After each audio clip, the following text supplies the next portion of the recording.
தேர்தல் அரசியல் செய்யும்போது நமக்கு பணம் தேவைப்பட்டு இருக்கின்றது. அது அர்ஜுனா ராமநாதனாக இருந்தால் என்ன, என்பிபி அரசாங்கம் இருந்தால் என்ன, டயஸ்போரா சமூகத்தினர் இந்த முறை தேர்தலுக்கு நிறையவே காசுகளை அளித்திருந்தார்கள் என்பது நமக்கு தெரியும். விமர்சனம் என்னவென்றால், தாங்கள் வெளிநாடுகளில் இருந்து கொண்டு எமது இலங்கை சமூகம் இவ்வாறு தான் இருக்க வேண்டும், பெண்களை அடக்கி வைத்திருக்க வேண்டும், இலங்கையில் இருக்கின்ற சமூகங்கள் பெண்களை அடக்கி வைத்திருக்க வேண்டும், அல்லது நமது சமூகத்தில் குறிப்பாக சிறுபான்மை சமூகத்தில் எப்பொழுதுமே ஒரு கலவரம் நடந்து கொண்டிருக்க வேண்டும்.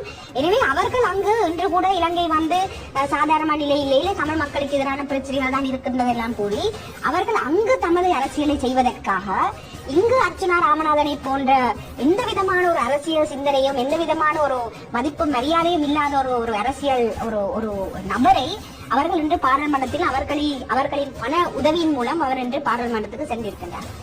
அந்த நிதி அவ்வாறான ஒரு அரசியல், அதாவது இது நிதி உதவி என்று கூட கூற மாட்டேன், அது ஒரு அரசியல்.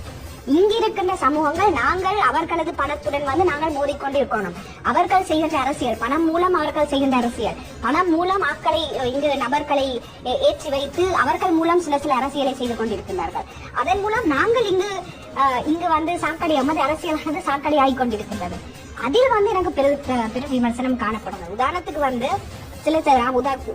ராமநாதன் அர்ச்சுனாவின் முகப்புத்தங்களையும் வேறு அவருடன் சார்ந்து அவரை போற்றுகின்ற சில போலி கணக்களையும் எடுத்து பார்த்தோமானால் அதிகபட்சமாக அங்கு கமெண்ட் செய்கின்றவர்கள் டயஸ்போராவில் இருக்கின்றவர்கள்.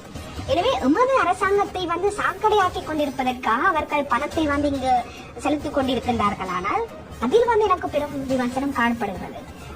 புலம்பெயர்ந்த சமூகத்தினர் எமது சமூகத்தில் பல விடயங்களை செய்யலாம். நீங்கள் கூறுவது போன்று சமூக பொருளாதார விருத்திக்காக பல உதவிகளை செய்யலாம். அதே போன்று முற்போக்கான அரசியலை செய்வதற்காக கூட அவர்கள் பணத்தை அனுப்பி உதவியை செய்யலாம். ஆனால் அவற்றை செய்யாமல் ஒரு தரப்பினர் இவ்வாறான மிகவும் மோசமான ஒரு அரசியல் கலாச்சாரத்தை தூண்டிக் கொண்டிருப்பதற்காக இங்கு பணத்தை அனுப்பி கொண்டிருக்கிறார். அதற்கு எதிராக எனக்கு மிகவும் ஒரு பெரும் விமர்சனம் காணப்படுகிறது. நான் எப்பொழுதும் கூறுகின்றபடியும், நீங்கள் இந்த நாட்டில் இருக்கவில்லை, நீங்கள் நமக்கு கூற முடியாது நாங்கள் எவ்வாறு அரசியலை செய்து நாங்கள் எவ்வாறு இந்த நாட்டில் இருக்க முடியும். நீங்கள் கூறுகின்ற ஒரே விடயம், நீங்கள் விமர்சிக்கலாம், சில அரசியல் நடந்தால் அதை சரிப்பள்ளியோட கூறி விமர்சிக்கலாமே ஒழிய நாங்கள் எவ்வாறு இந்த நாட்டில் இருக்க வேண்டும் என்று கூறி நீங்கள் பணத்தை அனுப்பி மீது அழுத்தத்தை செலுத்த முடியாது என்ற விமர்சனத்தை தான் நான் எப்பொழுதுமே புலம்பெயர்ந்த சமூகத்தின் மத்தியில் கூறிக்கொண்டிருக்கேன், வெளிப்படையாக கூறியிருக்கின்றேன்.